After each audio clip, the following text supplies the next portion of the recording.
church of the living God, Christ is the answer. Tell every community, Christ is the answer. Tell every town, every barangay, every city, every province, and every nation, shout, Christ is the answer.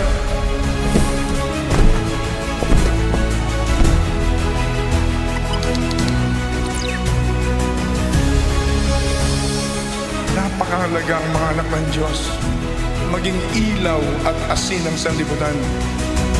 This is indispensable for all people of God, for all Christians purchased with the blood of Jesus, to show to the whole world that we have love and unity, so that the unbelieving world will finally believe and receive and accept Jesus as the Messiah, Jesus as the Christ, the Son of the living God, Jesus as the only Savior of humanity.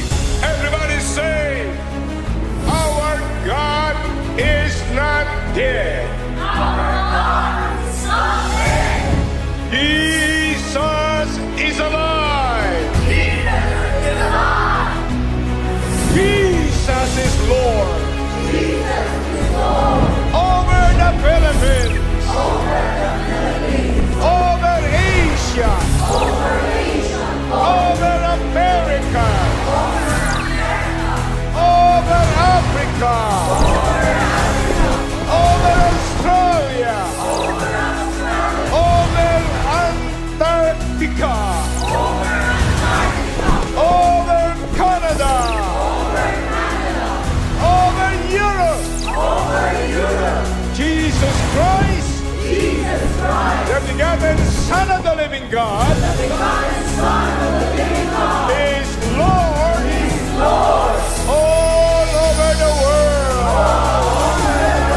Hallelujah. Praise the Lord. Hallelujah. Praise the Lord.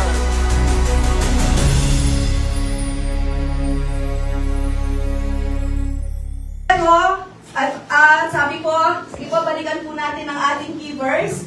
Ang sabi po dyan, Matthew chapter 6 verses 25 and 27 ng English Standard Version. Sige po, basahin po natin muli. 3, 2, 1, go. Therefore, I tell you, do not be anxious of your life, what you will eat or what you will drink, nor about your body, what you will put on. Is not life more than food, and the body more than clothing? And which of you, by being anxious, can add a single hour to his span of life?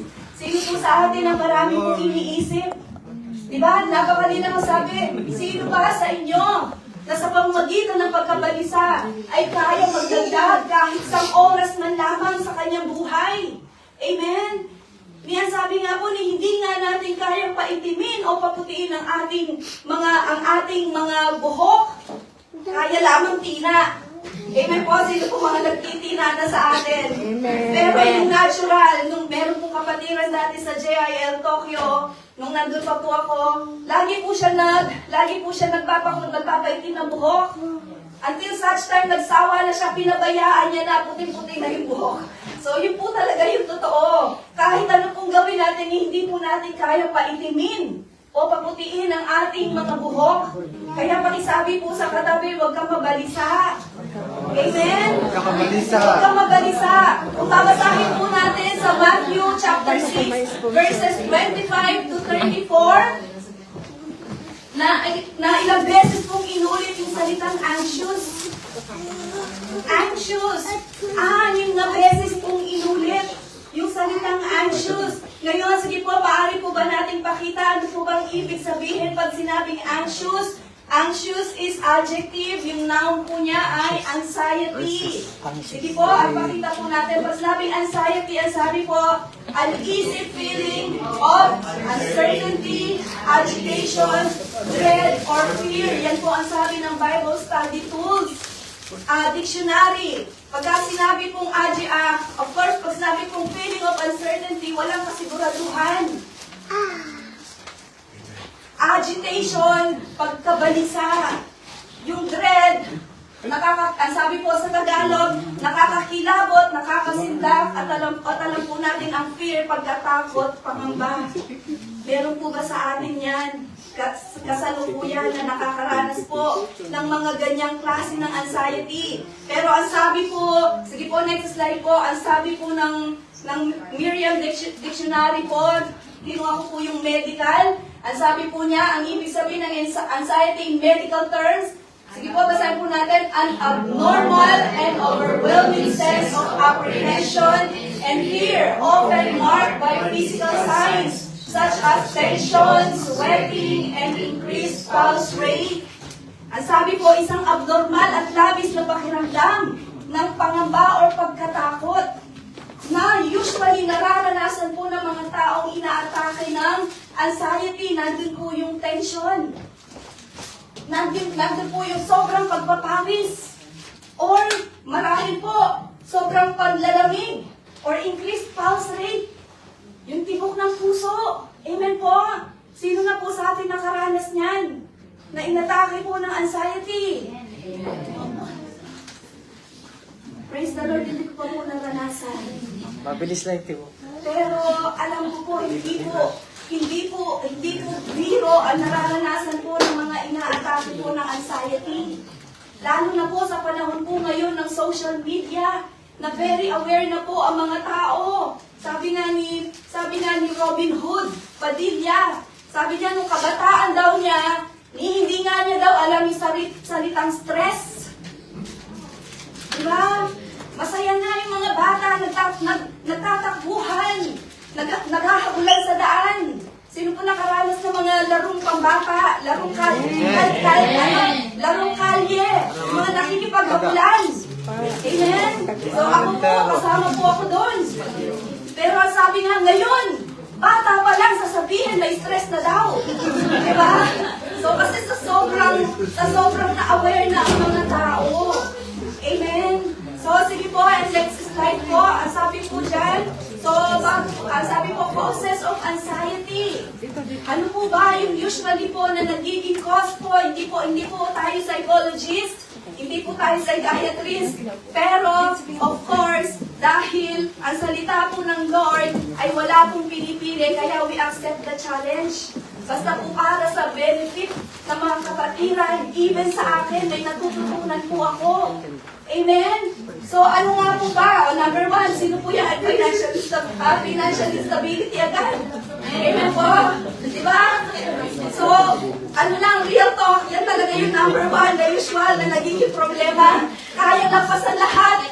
Pero pag nakikita na si Judith, diba? Ako, alam ko, wala akong utang pero may mga tumatawag sa akin, hindi ko nababayaran yung mga sina Judith. Kumbaga yung mga resibo. Ano po, health issues. Ay, kilala po ba natin si Judith? Kasi makilala po natin pag Mami Judith. Si Judith po ay yung mga due date po natin sa mga bayaran. Number 2, health issues. Diba, pag minsan, pag kung ano-ano na po yung nararanasan natin sa ating mga sarili, ano na to? Diba, nagpapanik na tayo. Ano po, bearing all the problems. Sino po to? Pasan ko, daigdig. Sino po to? Merong ganitong, lahat na lang. Diba? Lahat na lang, pre. Lahat na lang to, lahat na lang maaari, pinapasan mo. Ano po, number 4, persecutions, rejections. Amen? Pag alam mo na hindi ka approved sa lahat ng tao or sa ibang tao, para sa'yo napaka-big deal. Amen? It's okay. Amen? We cannot please everybody. At ang sabi nga po ng Lord, kung na-persecute nila ako, you will be persecuted because they will persecute me also. Amen po? It's but natural sa ating mga Kristiyano, mga kapatid. At ano po, overwhelming circumstances. Sino po sa atin ngayon ang may dinaranas na sitwasyon? Di ba, lalo na sa panahon ngayon, talaga nakaka-overwhelm po yung mga pangyayari. Siguro po kung nasa Pilipinas pa po tayo sa mga nangyayari po ngayon. Ako na-overwhelm po ako sa mga presyo dito sa Japan. Lord, ano na nangyayari dito sa Japan, Lord? Di ba? At ano pa po, number 6, broken relationship. Sino po sa atin na merong broken relationship po within the family? or sa mga katrabaho, or even sa loob ng church. Amen? Broken relationship. Pero alam po natin, even sa Bible po, meron po mga broken relationships. Jacob and Esau. Amen po? Nung nakaranas sa sobrang takot ni Jacob, inatake siya ng anxiety. Anong ginawa niya sa sobrang takot niya? Diba? Para kitain si Esau, nagpadala pa siya ng mga, nagpangkat-pangkat pa sila para bago umarap kay Esau na ang reason ni Jacob makakaiman ng isang pangkat, meron pang dalawang pangkat na natitira. Amen po. At ano pa? Guilty conscience. Guilty conscience. So ito po, pag minsan, ito po yung pinakamahirap po natin panghawakan. Kasi sarili po natin ito mismo. Diba? Yung inaatake ka lang, may nagawa yata akong hindi maganda. Amen? Kung ano-ano na yung umaatake sa ating mga isip. At ano po, unfulfilled desires. Meron kang gusto pero hindi magawa-gawa. Hindi mangyari. Amen? Particularly yung mga unanswered prayers po natin, Lord. Ang tagal naman, Lord. Amen? At ano pa po, number 9, result of sins. Pakisabi po ulit, result of sins. Paminsan dahil po yan sa mga unpunished. Amen po. Na sinabi, there is no peace for the wicked. Salita po mismo ng Diyos yan, mga kapatid. There is no peace for the wicked. Walang katahimikan sa mga gumagawa ng kasamaan. Amen? At ano pa po, number 10, Satan's foothold in the mind. Ano po kaya? Alam po kasi ni Satan anong kahinaan po ng bawat isa. Take note, hindi po kayang basahin ni Satanas ang ating mga isip, ang ating mga puso. No one can do that except God alone. Ano po ang kayang gawin ni Satanas? Yung makita po yung reaction mo. Kung paano mo po kung paano mo po i-take control yung mga bagay-bagay, mahina tayo sa kapatid na ganito, dito mo yan titirahin. Diba? Kumbaga po sa boxing, pag alam na kung nasa na po yung sugat, doon ka pa lalong titirahin ng kalaban. Amen? So, ganun din po si Satan. Kung saan po yung kahinaan natin, doon din po tayo laging titirahin. Kaya do not give Satan a foothold in our lives. Amen? Masarap po ba sa mundo? Hindi. Diba? Masarap sa mundo, kung yun lang. Amen po. Kasi walang bawal.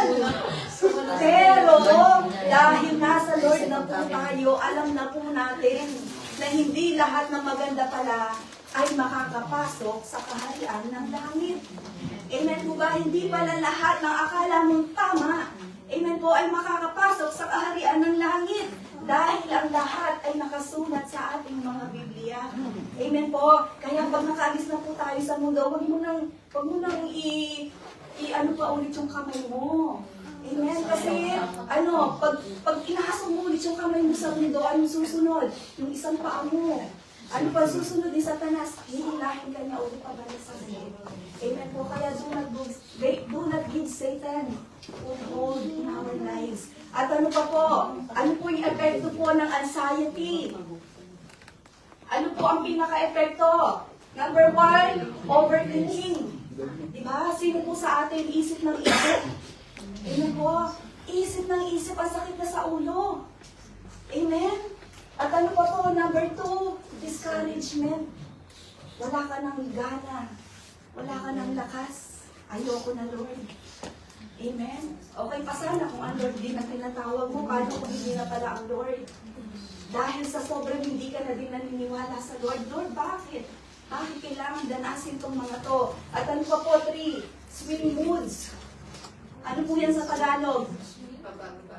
Pabago-bago. Sada sa init, sada sa lamig. Ngayon okay, mamaya hindi. Ngayon masaya, mamaya umiiyak na, humahagulgol na. Amen po, hindi na matarok. Amen? Baka ang palayo, baka ang surname mo na ay S-I-S-A. Ano po yun? S-I-S-A. Sino po may kakilala? Sige.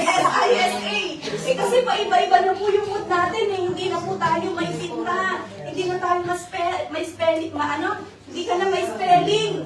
Amen? At ano pa po, number 4, restlessness, sleeplessness. Wala nang kapahingahan. Wala ka na din tulog. Kailangan mo pa ng sleeping pills para makatulog. Amen po. Kasi nagne-nervous breakdown ka na. At ano po yung number 5? Yun na po yun, body breakdown. Depression. Amen po. Hindi na po kinakaya ng katawan. Di ba? Pag minsan po, dahil sa sobra nating stress, sa sobrang anxiety, di ba? Pag minsan, umaapekto na pati hanggang sikmura. Amen po. Yung puso. Amen. Kung ano-ano na po yung nararamdaman natin. Pero magpa-check up ka, clear lahat. Di ba? Ako po, meron po ako naging kaibigan katrabaho dati. Nasa ibang bansa siya ngayon. Talagang yung feeling niya po na mamamatay na siya. Kasi kung ano-ano po yung nararamdaman niya, hindi daw siya makahinga. Pero ilang beses na po siya nagpa-check up. Clear lahat. Normal lahat. So kaya napaka-powerful po ng isip, ng utak. Amen po, kaya pong manipulate, maging ang ating mga katawan. Amen? So ngayon, ano po, paano po natin ma-overcome ang anxiety na ito? How to overcome our anxiety? So of course, dahil hindi nga po ako psychologist, hindi nga po ako psychiatrist, magbabase lamang po tayo sa salita ng Diyos. Dahil may mga nadinig naman din po akong mga testimony na kahit binigyan po ng mga gamot para pang gamot ng mga depression or anxiety or kung ano-ano mga mental disorder, pero dahil ang ginawa niya pong gamot ay ang Word of God. Amen. Hindi na po kinailangan maggamot. Amen po.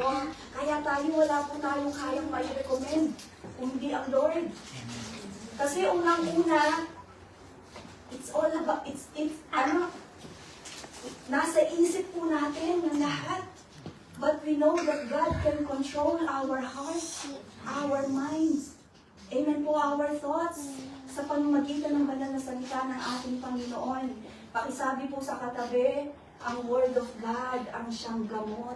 Ang Word of God ang siyang gamot. Amen. And of course, itong ganito po na pakikipag-fellowship, napaka-importante po na tayo po ay nasa piling po ng bawat isa. Amen? Kaya nakakalungkot po nung panahon ng COVID, okay lang mag-online. Amen po? Okay lang mag-online. Pero ngayon, nawala na pong COVID. Okay lang po na kung may sakit ka. Dahil alam natin, maraming kaparaanan ng Lord. Di mo kayang tumayo, nilalagnat ka. Okay lang mag-online. Pero kung malakas ka, hindi po okay ang online, mga kapatid. Amen po. Kaya po tayo binibigyan ng Lord ng kalakasan. Kaya mo nga magtrabaho eh. Amen po. Mamatay-matay ka na nga sa kaka-overtime, tapos sasabihin mo, Sunday na lang ang pahinga ko. Amen po. Eh alam po natin, Sunday is the Lord's Day. Amen po. Monday to Saturday, sa'yo na nga, ang Sunday na lang ang hinihingi ng Lord sa atin. Amen po. Kaya how to overcome our anxiety? Number 1, present and pray to God all of our anxieties. So ano po yung key dyan? Number 1, you have to accept na meron kang anxiety. Amen po. Pero ako, nung sinabi ng kapatid ko, hindi ko matanggap. Kasi psychology student kasi siya, pinag-aaral ko yung bunso namin. Hindi na daw, last sem na lang siya. Hindi mo na daw siya mag-enroll. Kasi daw may anxiety daw siya, may depression. Sabi ko, psychology ka, alam mo na yung depression. Alam mo na naman depression ka, nasa isip mo lang yan. Kesyo daw yung iniinom niyang gamot ay ang pinaka side effect ay makakatulog daw siya, kaya sayang lang daw kung mag-enroll siya. O yun, hanggang sa tuloy nawalan ako ng trabaho for almost 3 years. So nagpaganon-ganon yung trabaho ko, hindi sinamantala ng panahon na maayos yung trabaho ko. Pero ngayon, nagtatrabaho naman din siya. Pero yun nga lang, undergrad ng 1 sem. So, ano po, present and pray to God all your anxieties. So ano po, Philippians chapter 4 verse 6, napakalinaw, do not be anxious about anything, but in every situation, by prayer and petition with thanksgiving, present your request to God. Amen po. Present your request to God. Kumbaga po, lahat po na sitwasyon po natin, ilahad po natin sa Lord. Lord, ito po ako, Lord. Lord, wala po akong kakayahan. Lord, hindi ko po ito kaya kung mag-isa lang ako, Lord. Amen. Huwag po tayo mabalisa. Surrender everything to the Lord. Dahil alam po natin, siya din po ang Diyos na nagsabi. Ang sabi po, 1 Peter chapter 5 verse 7, cast all your anxiety on Him because He cares for you. Pakisabi po sa katabi, God cares for you. God cares for us. God cares for you. Ang sabi po, yung 1 Peter chapter 5 verse 7 ay galing po, hinugot po ni Peter sa Psalms chapter 55 verse 22 na ang sabi, cast your cares on the Lord and He will sustain you. He will never let the righteous be shaken. Amen. Ibigay mo sa Panginoon ang iyong mga alalahanin at ikaw ay kanyang kakalingain. Hindi niya pababayaan ng mga matuwid magpakailanman. Amen. Sino po sa atin ang sobra na po yung mag-iisip, Lord, ang dami ko pong kailangan gawin. Ang dami ko pangangailangan, Lord, na hindi ko mai-supply. Let go and let God take care of everything. Ito po ay isang story lang po nito at dahil upon researching po nitong topic po natin ngayon, nabasa ko lang po yung mismong writer. Siya mismo naranasan po niya. Yung mga time na bata po sila, wala po silang makain. Iilan na lang po yung pagkain nila. 2 delata na lamang, pero yung nanay talaga nag-pray. She prayed so hard. Na ang sabi talagang dinaan talaga sa pag-iyak ng nanay kasi wala na talaga silang makain. And then merong isang nanay na kumatok sa kanilang pintuan na sabi niya, sa'yo na lang yan. Na parang sinabi niya na, yung anak ko kasi, TANGA. Di ba? Bumili ba naman tigdo-doble? Tigdo-dalawa? Pero anong sabi niya? Huwag kang magalit sa anak ko. Sinagot lang ng Lord yung panalangin ko. Di ba? Isipin niyo, tigda-dalawa daw yung nabili ng anak. Di ba? Parang naalala ko lang yung kwento ni Ate Cynthia na meron daw dumating na electric bill. Hindi naman sa kanya, akala niya pangalan niya. Pero sabi, bakit daw ang baba ng electric bill? Pero binayaran niya. Nung makita, hindi pala niya pangalan pala. Yung binayaran niya electric bill pala ng kapitbahay. Na nung nabayaran niya, nagkailaw daw yung kapitbahay.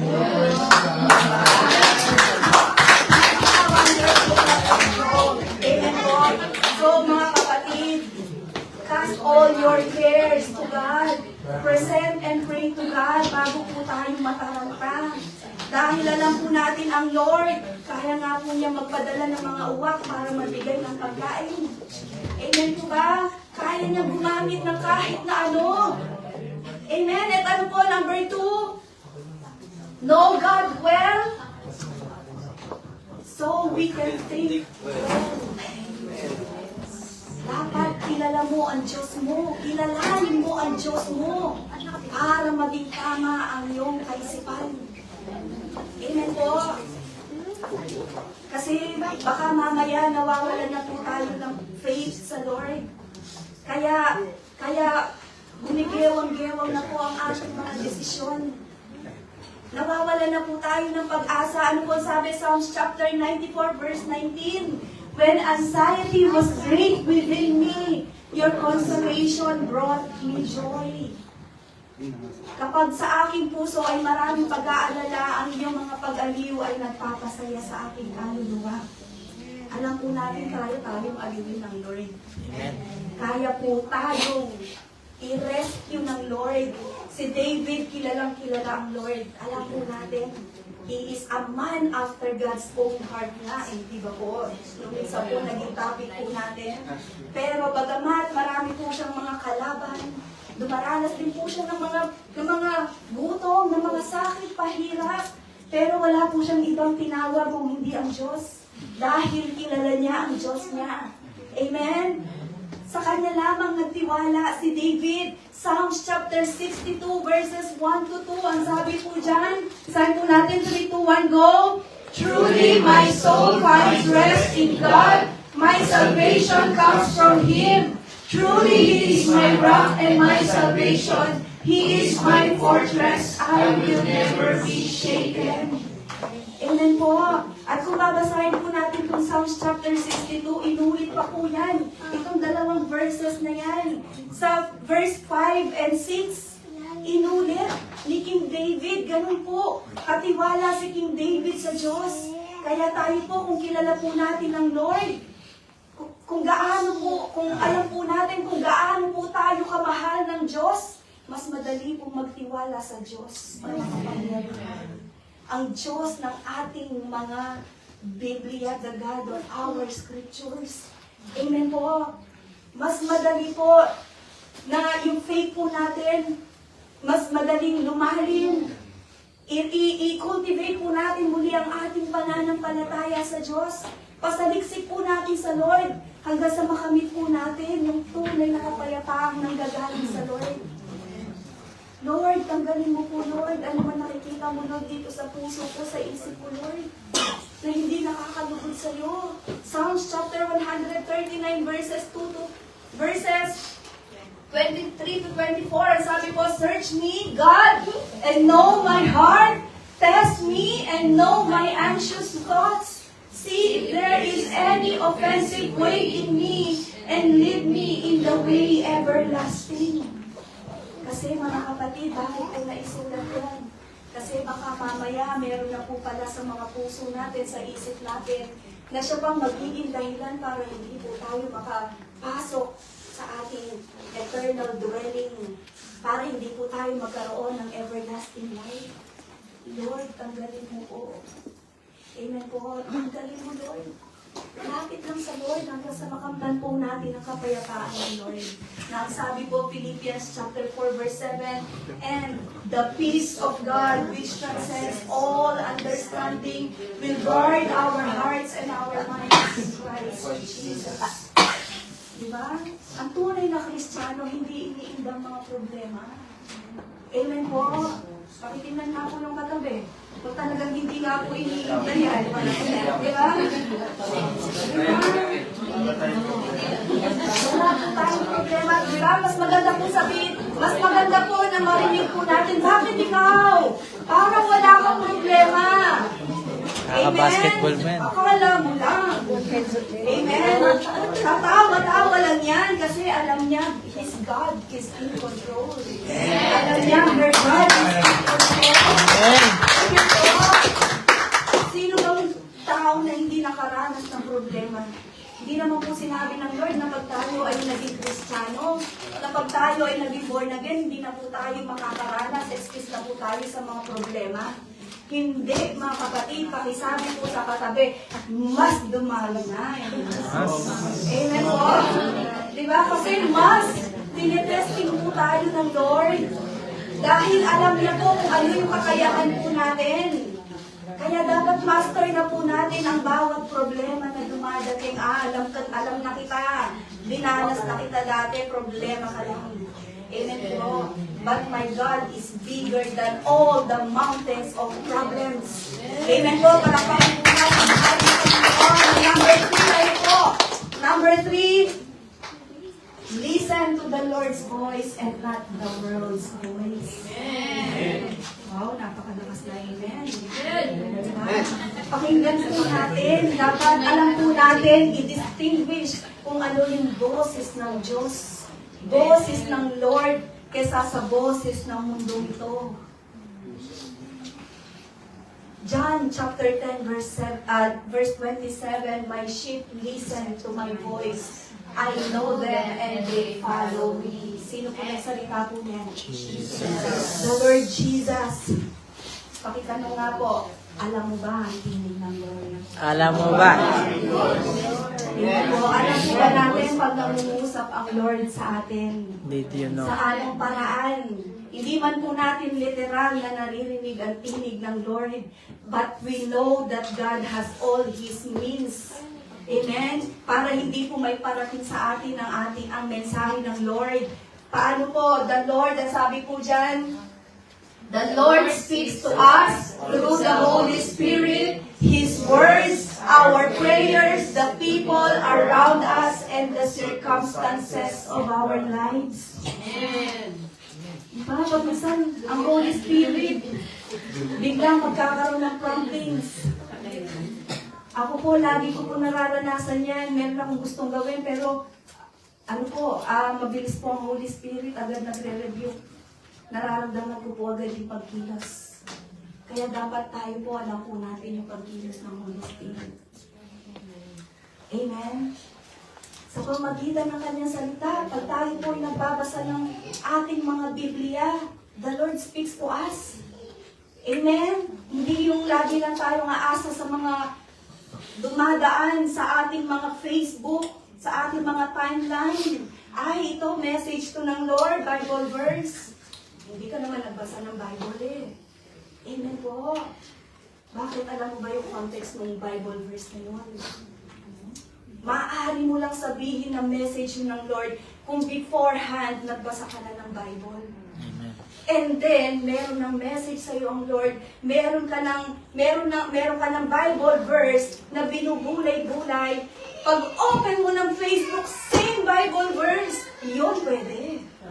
Confirmation yun ng Lord. Pero kamo, pagbukas mo lang ng Facebook, ay, ito na yung message ng Lord. Maganda eh. Magandang basahin, maganda sa pandinig. Pero hindi mo alam yung mensahe. Hindi sa'yo yun. Yung mensahe na yun para dun sa nag-post. Amen po. Huwag ka maki-angkin-angkin. Huwag ka maki-samsaw. Amen po. Pwede lang kung meron ka ng Bible verse na pinangahawakan. And then nabasa mo yun. Lord, this is really you.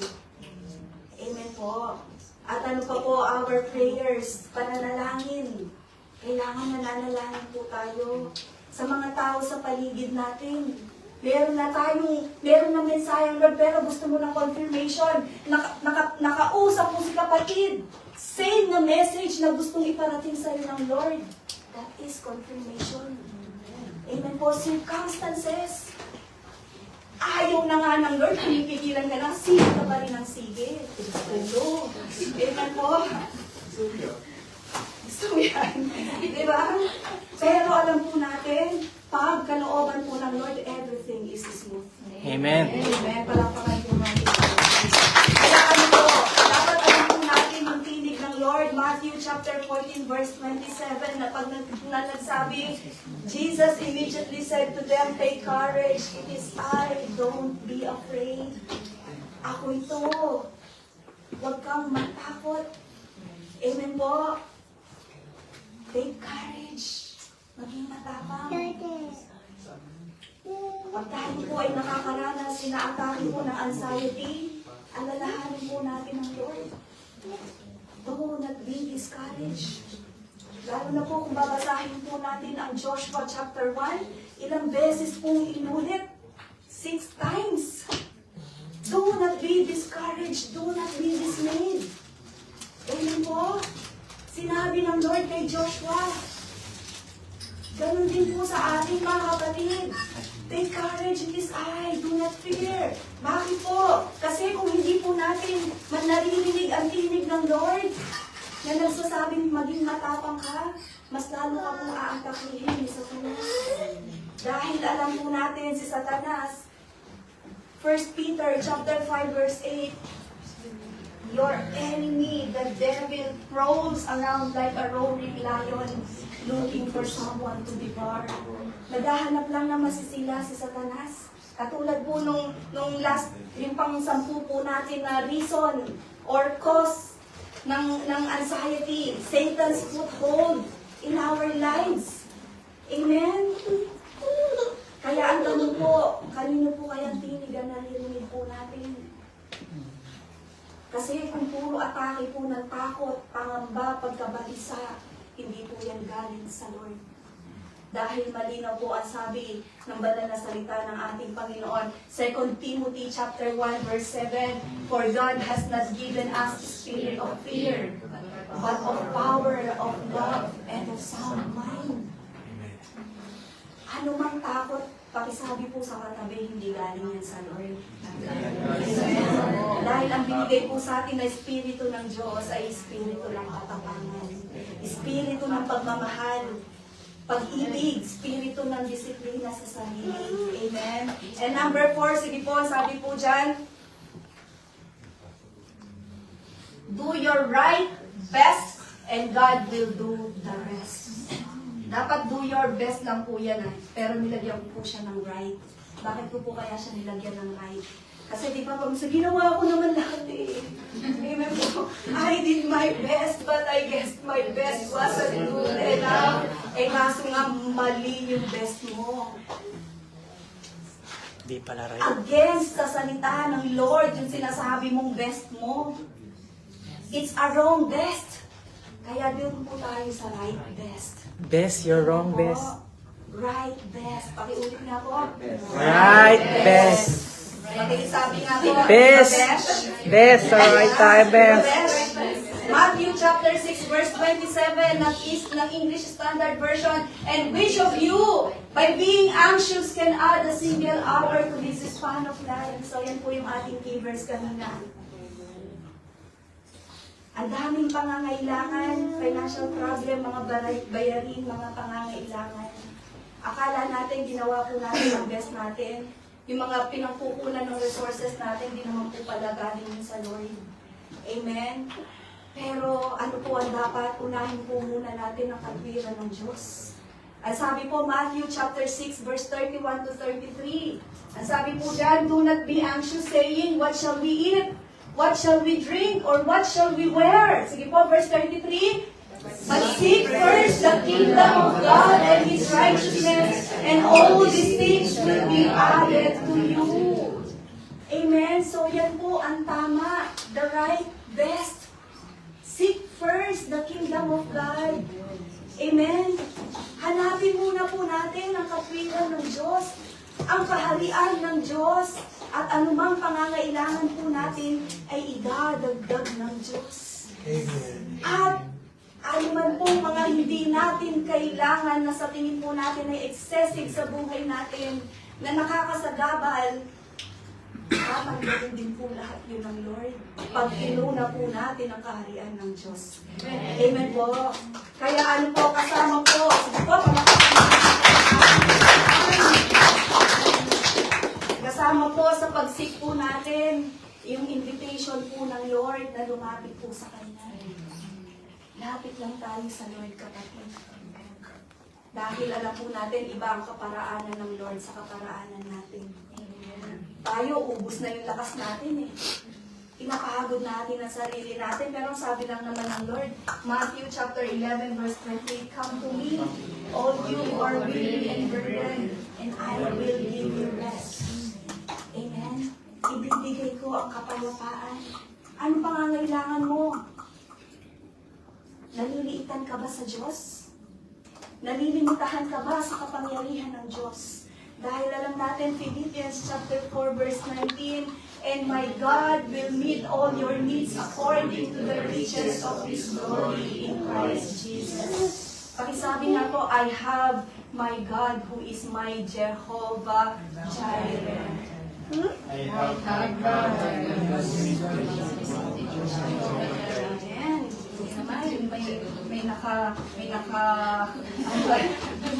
Sagot. Amen po, may nakaray. Amen. Sabi nga po kasi, stress and money go hand in hand. Diba? Kasi pag wala kang pera, stress talaga yan. Pero kung marami kang pera, stress pa rin. Saan ka? Amen po, doon na lang tayo, doon sa binibigyan po tayo ng Lord ng contentment. Amen. Na anuman pong meron tayo or anuman pong wala tayo, contento na po tayo. Amen po, na sinabi ng Lord, it is Him who said, keep your heart away, keep your love away from money. Amen po. Because it is I, the Lord, who has said, never will I leave you and never will I forsake you. Amen. Dahil bibigyan po tayo ng contentment ng Lord. Amen. At sige po, last one po, which is very para sa atin po lahat to, be an encourager to all, to yourself and to others. Alam na natin lahat.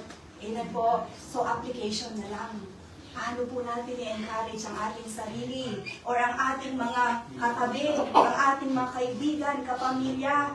Amen. Need po ng lahat ng ito. We need the support from our family, from our friends, from our brethren. Proverbs chapter 12 verse 25, ang sabi po, anxiety weighs down the heart, but a kind word cheers it up. Or ang sabi po ng New King James Version, anxiety in the heart of man causes depression, but good word makes it glad. Amen po. Makes it glad. Kaya pakisabi po sa katabi, good words lang. Good words. Pero alam din naman po natin, may sinabi din naman po ang salita ng Lord na sinabi, open rebuke is better than love. Amen. So it doesn't mean na nire-rebuke tayo ay bad word na yun. Amen. Para sa atin din po yun, mga kapatid. At alam po natin, we can grow through that. Amen. Pero, yung alam po natin na down na yung kapatid, medyo piliin na po muna natin yung mga kailangan natin sabihin. Amen po. Kasi baka mamaya instead na makatulong, mas lalo pa pang makapag-down sa kanyang nararamdaman. Amen. Get encouragement from others. Amen. Give encouragement to others. And most especially, encourage yourself also. Amen. Pakisabi nga po, encourage yourself. Amen. Pakisabi po, kaya mo yan. Amen po, kaya mo yan. Philippians chapter 4 verse 8, ang sabi po, finally, brothers and sisters, whatever is true, whatever is noble, whatever is right, whatever is pure, whatever is lovely, whatever is admirable, if anything is excellent or praiseworthy, think about such things. Amen. Palagi niyong isa-isip ang mga bagay na mabuti, kapuri-puri. Mga bagay na totoo, marangal, matubig, malinis, maganda, at kanais-nais. Amen. Check po natin lagi ang puso natin kasi baka punong-puno po yan ng galit. Baka punong-puno po yan ng mga negative thoughts. So, kailangan din po natin linisin. Kailangan din po natin makipag-negotiate sa ating sarili. Tanggalin, huwag karirin. Amen po, huwag karirin yung mga negative thoughts. Amen. Kaya ko to. Amen. Pakitapik nga po ang ating mga dibdib. Kaya mo yan. Kaya mo yan, self. Amen po. Kaya natin yan. At ano po ang ating pinaka-conclusion? So, conclusion na po tayo, being a victor over anxiety. Kailangan mapagtagumpayan po natin. Anumang anxiety, anumang stress, anumang mga dinadala, worries. Ephesians chapter 6 verses 10 to 11. Ang sabi po, sige po, ang sabi, be a warrior and not a warrior. Amen po? Be a warrior. Ulit po natin, and not a warrior. Pagkano nga po katabi, warrior ka ba o warrior? Golden State.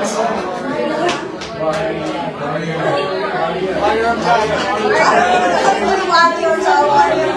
Hindi nga po warrior. Pati ang mga katulo na warrior. Warrior. Sabi, Kaya ba? sabi po, sa ating kasabi, warrior ka. Warrior! Sa kabila po. Warrior!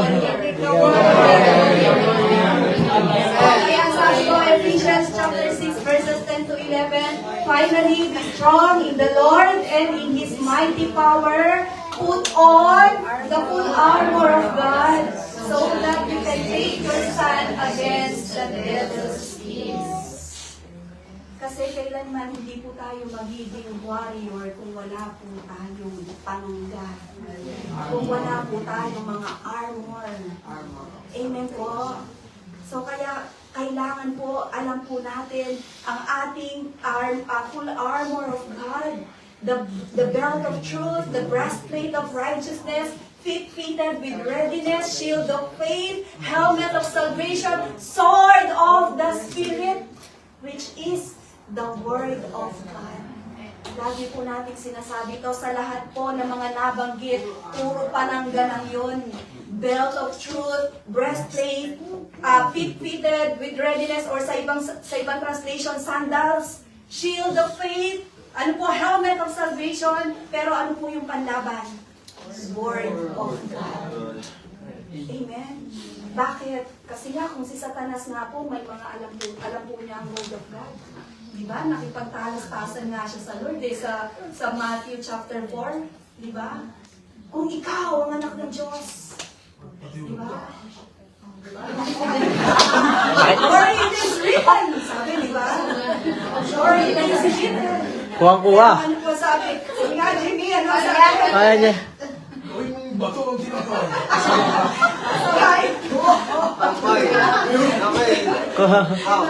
Pero ano po sabi? Or it is written. Sabi po. Sabi ng Lord, puro mga it is written. Amen.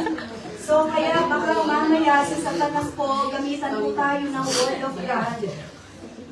Nasabi, sambahin mo ako at ibibigay ko sa iyo lahat ng nakikita mo. Amen po.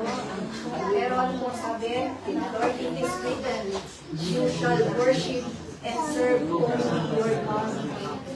Amen po. At ano pa po? Philippians chapter 4 verse 13, I can do all this through Him who gives me strength. Amen po. Kasi take note po mga kapatid, nung sinulat po ni Apostle Paul ang book of Philippians, siya po ay nakakulong. Hungry, gutom, walang maigbalabal sa damit, ang daming alalahanin.